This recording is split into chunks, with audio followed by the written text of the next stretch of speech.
நம்ம வாழ்க்கை ஒரு புத்தகம் இல்லை, ஒரு பேனா. எல்லாரும் வாழ்க்கையை ஒரு புத்தகம்னு சொல்வாங்க. ஆனா எனக்கு வாழ்க்கை ஒரு புத்தகம் இல்லை, அது ஒரு பேனா. ஏன்னா புத்தகத்துல எழுதினதை மாற்ற முடியாது.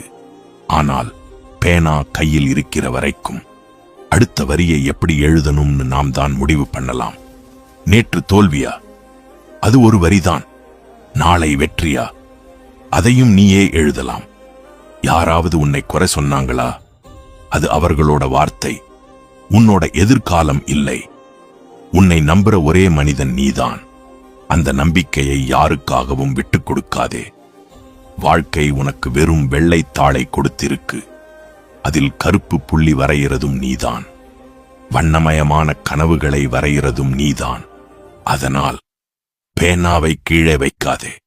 உன் வாழ்க்கையின் மிக அழகான வரி இன்னும் எழுதப்படவே இல்லை.